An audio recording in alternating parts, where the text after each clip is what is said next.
pessoal, tudo bem? Estou de volta depois de mais do que 15 dias, né? Eu disse que eu ia voltar em 15 dias, ia tentar, né, produzir o próximo vídeo em 15 dias, mas não rolou. Mas também não é o problema, que a ideia é que não seja algo tenha muita pressão para fazer as coisas, né? E foi até algo que te relacionou com o primeiro vídeo. Eu tive uma professora que ela costumava falar que era bom a gente apresentar o que a gente andava trabalhando, porque nesse ato de falar a gente percebia, né, quando a gente estava apresentando, aquilo que a gente tropeçava, a gente via que era uma coisa que a gente precisava estudar mais, porque a gente não estava tão claro para a gente isso, né? E aí, quando eu fiz o primeiro vídeo, eu percebi que o conceito de projeção que o Lacan critica tanto, né, nesse texto é uma coisa fundamental. E aí eu resolvi, para esse segundo vídeo, um pouco antes da gente entrar no esquema, eu resolvi também entrar na questão da projeção, um resumo básico, né? Então, assim, como tem mais de 15 dias, eu vou dar uma pequena recapitulada. Eu dou uma olhada para o lado aqui, que meu computador está aberto com algumas anotações que eu fiz, né? Mas só para a gente recapitular um pouco, né? De uma questão preliminar a todo o tratamento possível da psicose, um texto fundamental da primeira clínica, né, que a gente chama do Lacan estruturalista, né, da primeira clínica dele, uma grande ênfase no papel preponderante da metáfora paterna e do nome do pai.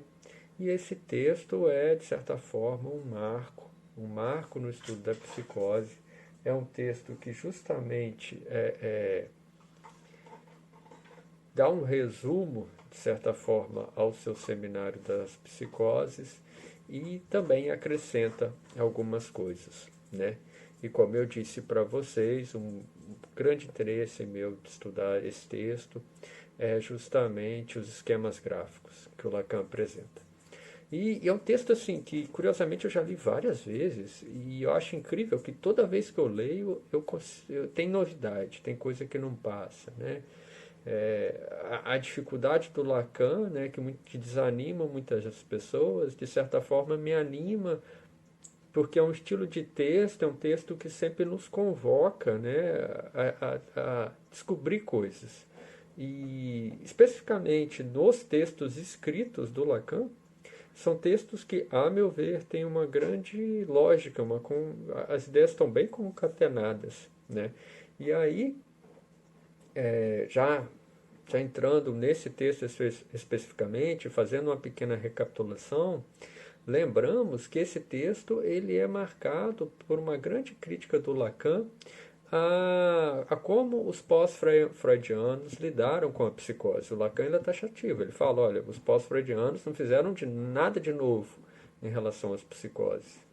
E o Lacan fala, olha, os pós-freudianos davam uma ênfase muito grande à realidade, ao conceito de realidade, como se o tratamento fosse uma espécie de adaptação do sujeito à realidade, mas esses pós-freudianos tinham uma concepção totalmente equivocada de realidade e que se distanciava, inclusive, da noção freudiana de realidade.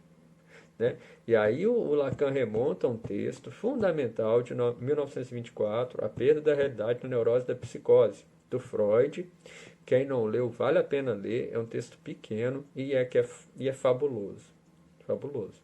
E é muito interessante a gente observar o Lacan aqui fazendo essa crítica à noção de realidade. E por que eu falo que as ideias estão bem concatenadas? Porque os esquemas gráficos que ele apresenta, e principalmente o que a gente vai estudar hoje, o esquema L, é um esquema em que o Lacan apresenta o que é a realidade, por exemplo, para a psicanálise. Então é muito interessante, ele está fazendo uma crítica à realidade dos pós-freudianos, a concepção de realidade, mas não é uma crítica vazia. Ele fala assim, olha, agora eu vou apresentar o que é a noção de realidade para a psicanálise. Muito legal. Outra coisa importante que o Lacan traz, né, no primeiro ponto desse texto, é que os pós-freudianos não perceberam o conteúdo do delírio, né, e que ou como Lacan fala, o texto do delírio, né? Quando você se atenta ao texto do delírio do sujeito psicótico, você vai poder perceber é, os fenômenos de código e os fenômenos de mensagem, né? Que ele fala que, inclusive, o Schreber apresentava os dois. O fenômeno de código são os neologismos e o fenômeno de mensagem são as palavras interrompidas. Isso o Lacan é uma dica clínica que o Lacan está dando logo no início do texto, falando para quem está escutando, né, para o trabalhador, para o analista ou para o trabalhador da saúde mental que está escutando um sujeito. Isso, perceber um neologismo, perceber as fases interrompidas, é um indicador que garante se pensar a nível diagnóstico a psicose. E outra coisa, outro ponto fundamental que o Lacan fala, e que não vai aparecer aqui hoje, nesse vídeo, mas aparece depois ao longo do texto, é que como os pós-freudianos não tinham uma noção do simbólico baseado no estruturalismo, tal como Lacan bebe no Lévi-Strauss e a concepção de falo, eles se perdem muito na questão, por exemplo, de um suposto homossexualismo ou suposto tendência homossexual, né? E aí o Lacan fala, vocês patinam nisso porque vocês não têm uma noção de simbólico, vocês não têm uma concepção de falo, né? E aí o Lacan chega, inclusive, a falar a respeito da Aida Malkapaine, né, que foi como eu disse no primeiro vídeo, uma pessoa que traduziu o texto do Schreber para a língua inglesa. Ele fala, se vocês fizerem na clínica o tipo de intervenção que a Malkapaine propõe, isso vai ter efeitos devastadores para o seu paciente psicótico, tá? E isso é muito interessante, né? Muito interessante. E é até engraçado, né? Porque essas coisas de rede social, apesar de eu estar gravando um vídeo no YouTube, eu tenho o Instagram, eu tenho o Facebook, mas eu tenho uma grande ressalva com essas redes sociais. E aí, 2 semanas atrás, por aí, acabou caindo lá, eu acabei caindo num texto lá de Schreber, uma pessoa comentando o Schreber, né? E falando, o Freud falou que ele surtou porque ele era homossexual. É, é justamente isso que o Lacan está falando. Não é isso, calma, vocês estão... Por exemplo, o Lacan fala na questão preliminar, ele fala, o ponto homossexual que aparece em Schreber é o sintoma de um processo. Você não pode falar que a causalidade é isso. É um sintoma do processo delirante do Schreber. Okay? O Freud, quando toca no ponto homossexual ali, ele está falando também do mecanismo projetivo. E aqui vale a pena entrar nessa famosa projeção que o Lacan critica demais, né, dos pós-freudianos, porque, segundo o Lacan, os pós-freudianos tentavam explicar a psicose a partir dos mecanismos projetivos. E o Lacan fala, olha, o próprio Freud fala no Schreber que a projeção não é suficiente para explicar a psicose. Então, como que vocês só estão fazendo uso da projeção? Fabuloso. Lembramos sempre que aqui a gente está na época do Lacan, do famoso retorno a Freud. Então, o Lacan ele é muito fiel ao texto freudiano. Ele lia o texto freudiano em alemão. Então, assim, literalmente ele sabe do que ele está falando, né? E o que é esse mecanismo projetivo? Que eu acho importante a gente falar brevemente, mas tocar nele, né? O Freud, em várias obras, ele cita esse mecanismo projetivo. Dizem que ele até tenderia a escrever um livro só sobre projeção, não foi escrito. Tem vários textos do Freud que ele perdeu, que ele perdeu não, foram perdidos, né? E tem outros que ele diz que escreve, mas nunca escreveu. Parece que o texto da projeção está aí nessa história. Fato é que é um conceito presente em vários textos freudianos. No Schreber ele aparece com força total, então ele muda um pouco ao longo não, ele muda de acordo com qual texto ele aparece, mas alguns conceitos não mudam, alguns pontos do conceito não mudam. Primeiro, a gente pode entender a projeção como uma defesa, é uma defesa do sujeito. Então, isso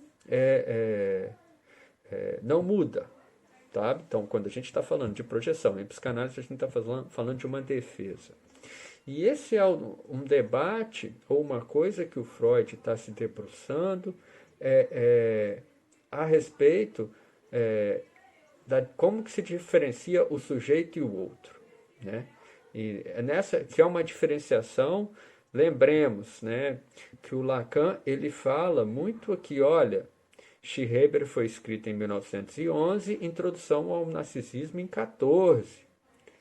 E o Schreber, o Lacan fala isso nesse texto, o Schreber é um texto que, de certa forma, antecipa a introdução ao narcisismo. Por quê? Porque justamente a introdução ao narcisismo, quando Freud está revendo sua teoria da libido, ele está pensando justamente a relação sujeito e o outro. E aí, nesse processo entre sujeito e o outro, a gente tem a projeção, que é um mecanismo defensivo fundamental. O que a gente pode falar? Por exemplo, introdução ao narcisismo, né? O sujeito introjeta aquilo que lhe agrada e projeta para o exterior. Então, assim, projeta no seu ego, né? Aquilo que lhe agrada e projeta no exterior aquilo que lhe desagrada. Na primeira definição da projeção, né? Outra coisa que a gente pode pensar é que a projeção é sempre uma rejeição ou daquilo que a gente que não se reconhece ou daquilo que a gente não quer ou não quer ser ou não quer ter, né? Então, por isso que é um processo de rejeição e um processo de defesa, entende? Mas qual que é o ponto? Esse é um mecanismo de defesa inconsciente. Você desconhece esse mecanismo. Então, desde lá do Freud, o Freud critica essa ideia de que essa realidade que você projeta no exterior é uma realidade, é uma percepção equivocada da realidade. Não, o Freud recusa essa ideia, que é o que os pós-freudianos estão defendendo, uma realidade, uma percepção. Lembra quando eu falei do perceptum e do percipiens, né? Os pós-freudianos estão nessa ideia. E o Freud está falando, não, essa defesa projetiva, essa rejeição para o exterior daquilo que você não reconhece como agradável, ou daquilo que você não conhece, não quer ter ou ser, é uma defesa inconsciente. Você desconhece isso. Então não tem como você falar que é uma percepção equivocada. Percebem? E o Lacan está falando, olha, vocês não estão sendo fiéis a Freud. Ok? Então, de certa forma, o mecanismo projetivo indica ou confirma a própria divisão subjetiva, né? A gente projeta no outro aquilo que é mais íntimo de nós mesmos e que a gente muitas vezes tem horror e desconhece isso. E aí a gente projeta no outro.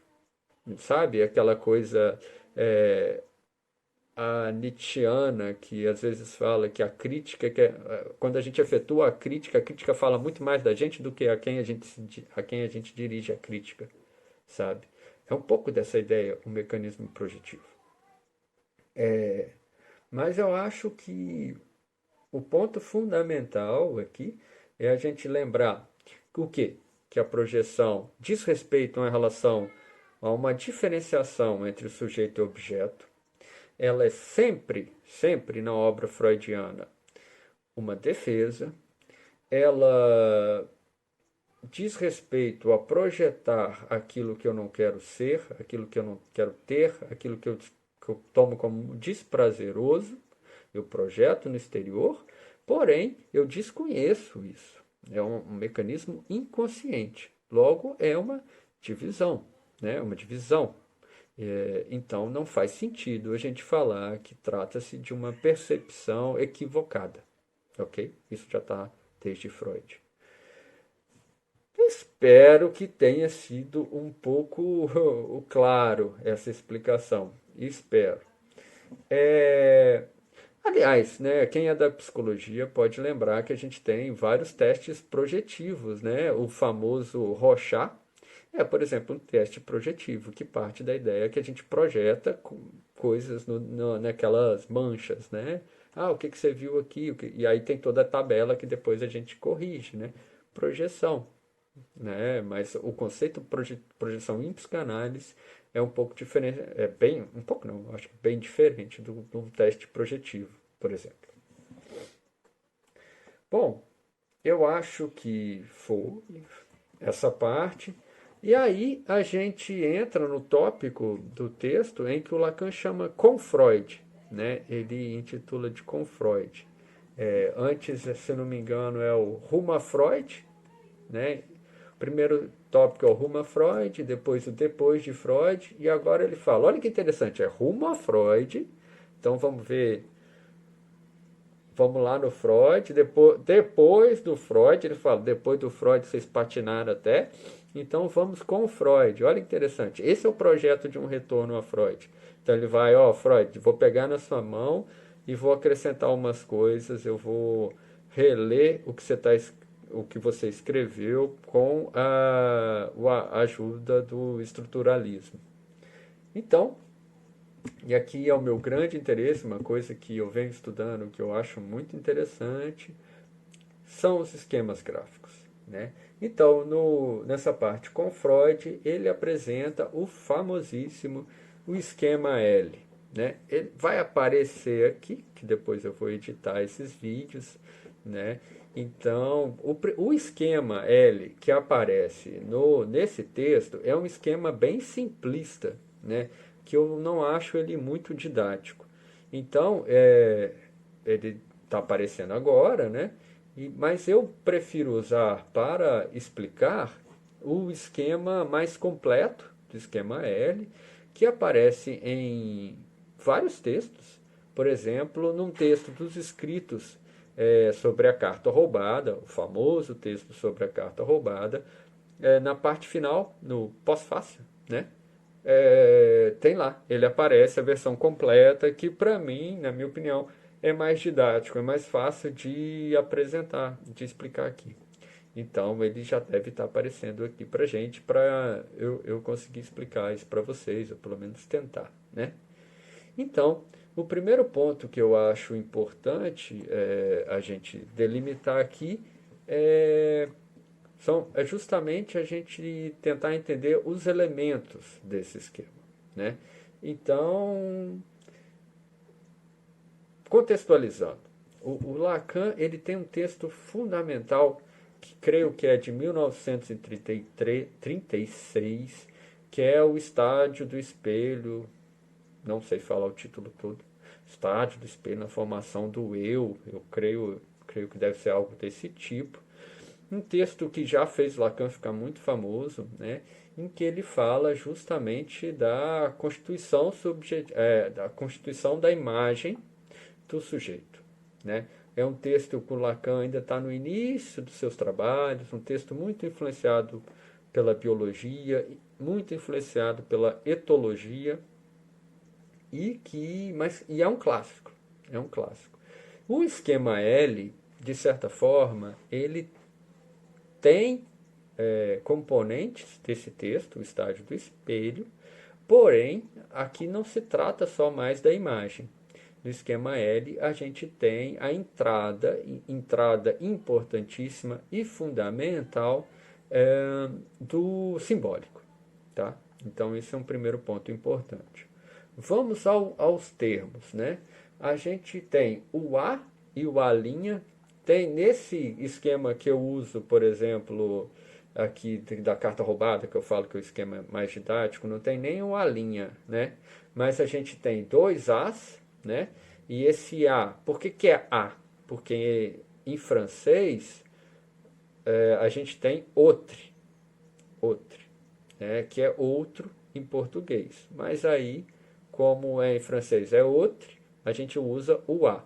Então, em psicanálise, a gente tem o outro, né? Esse A minúsculo, que significa o outro entendido enquanto meu semelhante, a imagem que eu tenho do outro, e o A maiúsculo, que significa outro também, que é o A maiúsculo, o outro, como o outro simbólico, o outro da cultura, o outro como tesouro dos significantes. Tá bom? Então, retomando o esquema. Nesse eixo imaginário, na relação imaginária, a gente tem esses dois As, que são um A sou eu e o outro A é o outro, ok? Eu explico isso depois. No eixo inconsciente, nós temos o A maiúsculo, esse outro, que a gente chama de tesouro dos significantes em psicanálise, a gente pode entender, falar que é a cultura, falar que é a linguagem, falando assim de uma forma bem rasa, é possível a gente falar que é isso. E do outro lado, a gente tem o S, né, que é o sujeito. Lembrando aqui a questão da homofonia, né? Se a gente fala em francês, percebam que nesse esquema tem um S, né? Porque se a gente está falando em francês, a homofonia, esse S do sujeito é o S, né? Você vai falar S em francês. E esse S que o Lacan está querendo brincar é justamente para soar como o S, que é o isso, em alemão é es, lá que o Freud fala em o eu e o isso. Então aqui o Lacan está fazendo um jogo também com a segunda tópica freudiana. Um pouco difícil, mas vai ficar mais claro. Eu assim aposto nisso. Percebam também que nesse esquema temos linhas tracejadas, né? E essas linhas tracejadas indicam justamente a dimensão do inconsciente, ok? Mas nesse momento aqui eu estou querendo mais que vocês entendam os quatro elementos. Então, no eixo imaginário a gente tem os dois outros, e no eixo do inconsciente a gente tem o outro da cultura e o sujeito, entendido enquanto sujeito do inconsciente. Lembrando que e tem uma alteridade. Depois a gente vai ver como é fundamental. Então existe uma separação, uma alteridade total, uma diferença, digamos, absoluta entre o S e o outro. Percebam no gráfico como mostra, né? E aí essa diferença é fundamental. Pensamos aqui também, temos que ter sempre em consideração que esse grafo é pensado para a neurose, tá? Então, quando a gente está falando aqui do esquema L, a gente está falando como é que funciona na neurose. E é justamente quando a gente pensar isso na psicose que a gente começa a ver como que perder um desses elementos é devastador para os sujeitos. Ok? Então, aí agora eu já trouxe o mesmo grafo, mas agora evidenciando as relações, a diagonal, né? Então, a gente tem a primeira diagonal, que é a diagonal da relação imaginária. Ou como, por exemplo, o Marcelo Veras, que é um psiquiatra da EPP, né, um psicanalista, ele no livro A Loucura Entre Nós, ele fala, esse é o eixo da realidade também, né? Então, essa relação imaginária é aquela relação enquanto a gente se constitui, enquanto imagem corporal. Então, num primeiro momento, como que a gente constrói o nosso corpo? A gente constrói o nosso corpo quando a gente está se olhando no espelho, a partir da imagem do outro. E esse outro, aí a gente entende por que o Lacan usa a e a linha, né? Então, eu me reconheço a partir do momento em que eu vejo a minha imagem no espelho, a partir do momento que eu vejo a minha imagem no outro, né? E é justamente nessa relação que eu começo a construir meu corpo. Eu tenho uma filha de 2 anos e 6 meses e é muito interessante ver isso nela, né? Primeiro ela se caía, ela ficava parada, e se a gente tomava um susto, ela chorava, né? Ela não se reconhecia. Depois ela começava a descobrir o espelho e aí começou a ter certo júbilo em perceber que aquele ser estranho no espelho era ela mesma. Depois, quando perguntavam para ela assim, quem vai tomar banho, ela apontava para o corpo dela e falava assim, eu. E isso eu achei muito bonito e muito interessante. Então, é isso que o Lacan está mostrando, essa construção desse eu antecede esse eu articulado da frase. Então, a minha filha, por exemplo, ela não está falando eu, Ana Luísa, vou tomar banho agora. Não, eu, sabe? É a primeira construção que ela tem, uma construção imaginária desse corpo que ela construiu, tá? E agora ela já está começando a falar sem precisar remontar a esse corpo. Mas ela ainda não consegue dizer esse eu sou, por exemplo, isso que a gente se coloca, né, uma frase completa, assim, se colocando como sujeito, digamos assim. É, Então, a gente pode dizer que aqui. E por que a gente fala que o Veras, por exemplo, fala que aqui é o eixo da realidade? Ora, porque a gente precisa, para fazer laço social, para a gente se comunicar com os outros, a gente precisa acreditar que a gente consegue se fazer entender, por exemplo. A gente tem que acreditar que o outro nos compreende. E geralmente é assim que funciona, não é? E a gente acha que o outro nos entende, a gente fica esperando, né, uma resposta e muitas vezes a gente não fala nada, a gente acha que não precisa falar para o outro, que o outro nos entende só com um olhar, por exemplo. É, essa é a ideia do que a realidade, que esse laço social se dá pelo eixo imaginário. Só que é um engodo, não é? E aqui que eu acho que é a diferença fundamental que o Lacan está falando em relação aos pós-freudianos. Algo do tipo assim, olha, vocês fizeram toda uma clínica fundada na noção de realidade, de uma adequação de realidade, mas vocês não percebem que o quão precário é a realidade em psicanálise, não é? E é justamente isso, assim, se a gente pensa clinicamente, por exemplo, na neurose, se a gente tem um imaginário inflado, de certa forma, é justamente um imaginário que está aprisionado a imagem e essa queda da palavra. Você não fala, logo você fica, de certa forma, preso à miragem, né? Ao que o outro vai pensar de mim, mas olha, ele olhou desse jeito, então o que ele deve estar me julgando, ou então ele não falou nada, só virou a cara, por exemplo. Não sei se isso já aconteceu com vocês, mas esse é o eixo. é, é, é, eu gosto de falar que esse é o eixo da miragem mesmo, né? Que é sempre enganosa.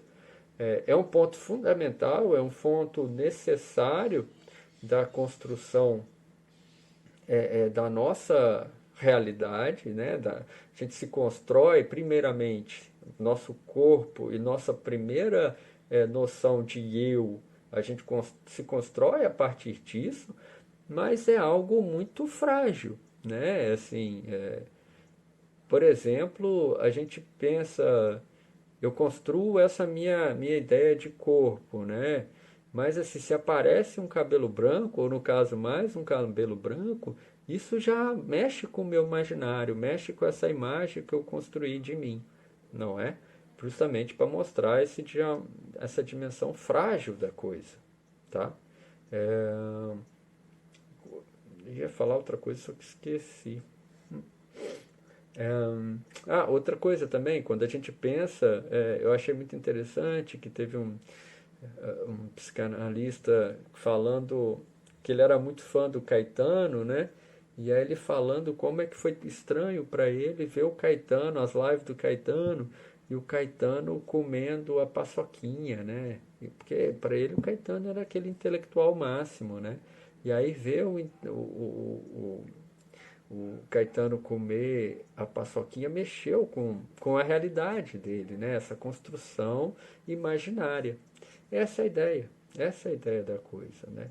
E, inclusive, aqui tem uma dica clínica também. O analista não pode ficar no imaginário justamente para não ficar nessa dimensão delirante de que é o imaginário, né? Essa ideia de que o outro me compreende, que o outro vai ser sempre aquele que entende completamente aquilo que eu estou falando, né? A linguagem sempre tem perda, ok? Bom, e aí, do outro lado, a gente tem o eixo simbólico, né? Como eu disse para vocês, o eixo imaginário a gente pode pensar como um eixo que remonta a esse texto do Lacan, o estádio do espelho, e esse eixo simbólico é justamente entrando na dimensão da cultura, desse grande outro, na linguagem. Né? Então, a linguagem é justamente esse terceiro que é o que efetivamente vai nos colocar enquanto sujeitos, que é o que o Lacan depois vai, no esquema R, vai mostrar para a gente com a incidência do nome do pai. Mas não aparece isso aqui ainda. É, como que a gente pode pensar isso? Até o Veras, eu citei o Veras e ele colocou algo que outro dia que eu achei muito interessante, eu gosto muito dele, e ele falou assim, mesmo quando a criança está lá no espelho com o júbilo, né, olhando a imagem dela e jubilando, fazendo essa construção da imagem, ah, tem um terceiro que chega lá e fala: Olha como você está bonita no espelho, olha, é você mesmo que está aí, olha, vamos colocar um laço, olha que roupa bonita. No caso, aqui em casa a gente faz muito isso, né? Então, esse é o terceiro. Aqui a gente pode falar que somos nós ocupando esse lugar de outro, esse lugar da linguagem, que é justamente esse lugar que nomeia, por exemplo, que diz o que são as coisas, que diz como é que é a lei, você pode fazer isso, você não pode fazer aquilo. Né? E aqui nessa fase do Lacan, em que o Lacan está sendo, que é o Lacan estruturalista, então a palavra precede o sujeito. Né? O que isso quer dizer? A criança, quando vem ao mundo, ela já existia. Ela já era precedida pelo nome dela, pelo desejo dos pais depositado nela. Então, né, aquele belíssimo conto do Drummond, antes de nascer ele já existia, porque ele já tinha nome, já tinha profissão, já tinha com quem ia casar e tal. Isso é a dimensão do simbólico.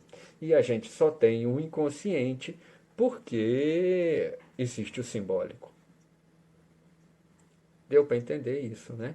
Então, e aí é justamente essa. A gente só tem consciente porque tem um simbólico, e aí você vê uma relação de alteridade total entre o S, o inconsciente, e o outro, esse A maiúsculo. E aqui tem um ponto que eu acho mais fabuloso. É justamente a gente pensar que na interseção do eixo simbólico no eixo imaginário, percebam que tem uma interseção e nessa interseção a linha fica pontilhada. Percebam?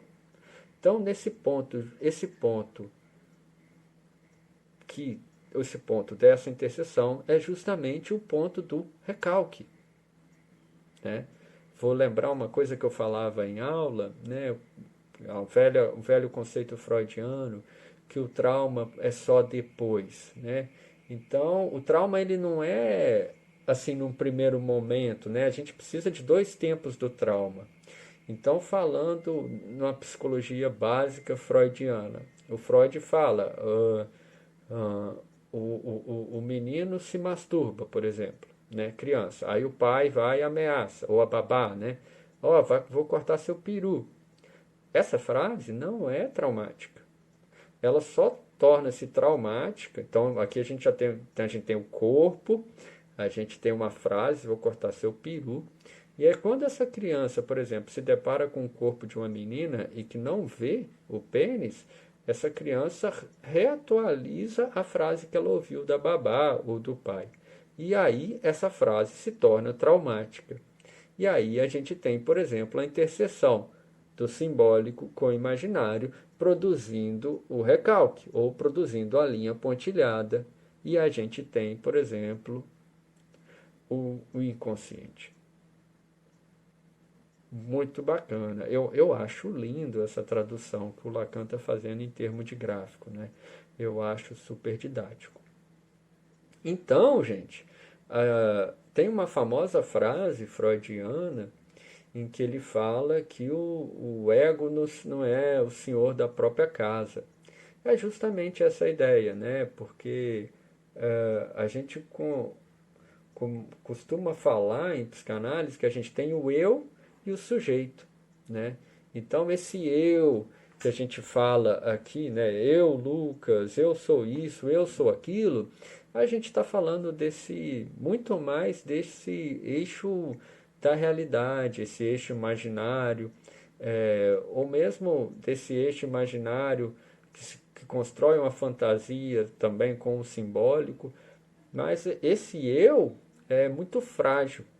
E esse eu não sabe que ele é governado por um sujeito, por um S, esse da linha pontilhada, que é justamente o sujeito do inconsciente.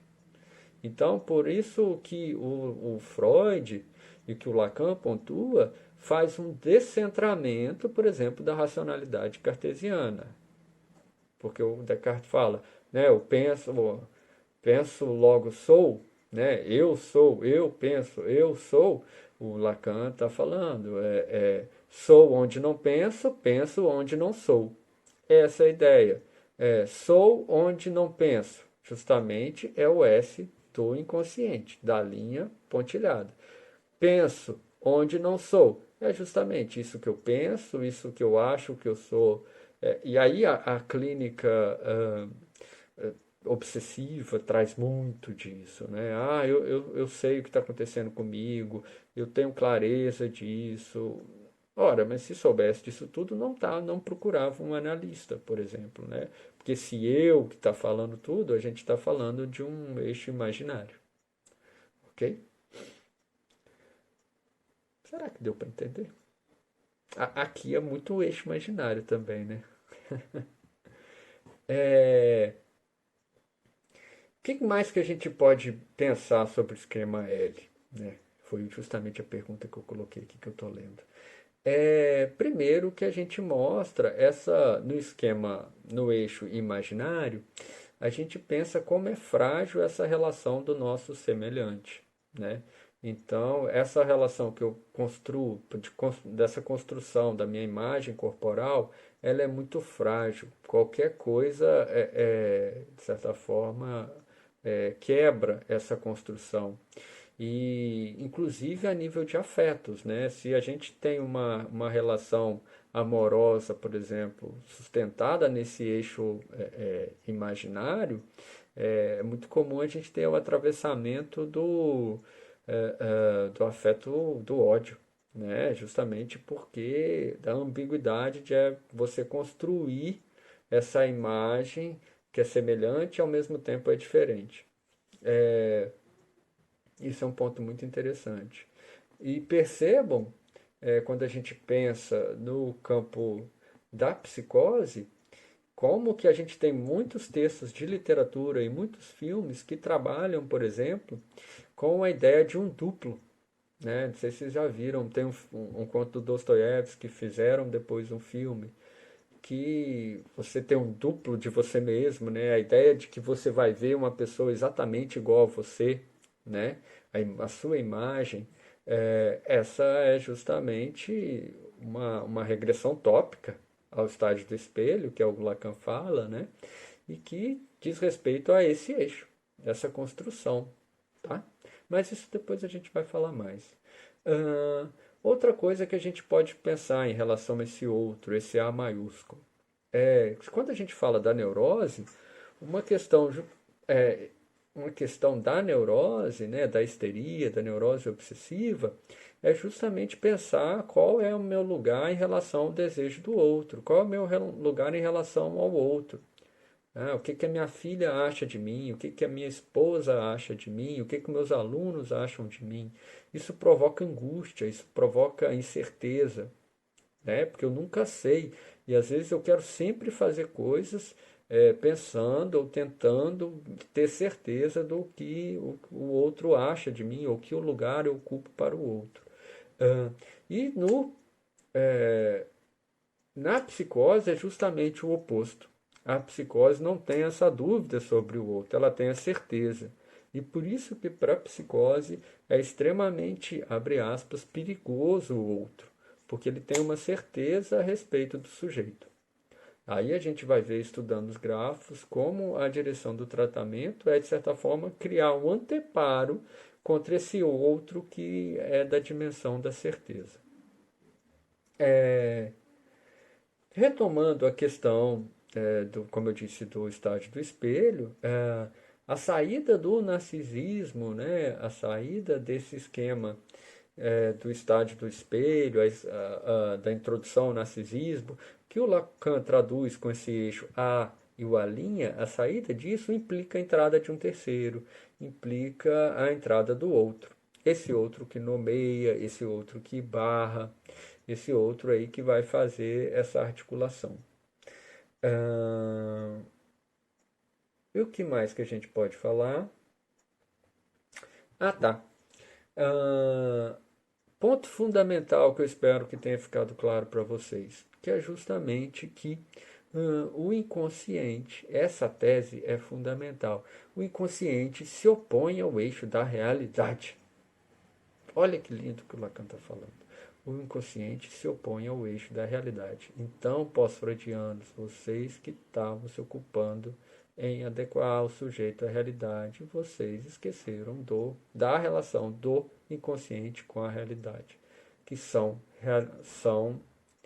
relações opostas. Ok? Isso é fundamental. E por fim, tem uma frase muito famosa que está nesse texto, que ela é citada em vários lugares, que fala que o Lacan fala que a condição do sujeito, a condição de S, diz respeito ao que se passa no outro. Então, a condição de S, lá em cima, né? Ou seja, se ele vai ser um psicótico, se vai ser um perverso, se vai ser um neurótico, diz respeito o que acontece no outro, o que acontece nesse grande A. Deu para entender? Será que deu para entender? É, eu acho muito legal esse esquema L, acho que ele é muito didático. Eu ainda pretendo fazer mais um vídeo com ele, porque aí eu vou trazer o que acontece quando esse outro some. E para isso ou some não, né? Mas esse outro não funciona como funcionaria numa neurose. E aí eu pretendo trazer um exemplo do livro do Marcelo Veras, A Loucura Entre Nós, que eu acho que ajuda muito a pensar isso e é muito didático, tá? No texto do texto do Lacan, ele já passa para o esquema R, mas eu acho que vale a pena segurar um pouquinho o esquema L e apresentar para vocês, tá bom? Espero que vocês tenham gostado e espero que a gente se encontre daqui a 15 dias, tá bom? Se cuidem.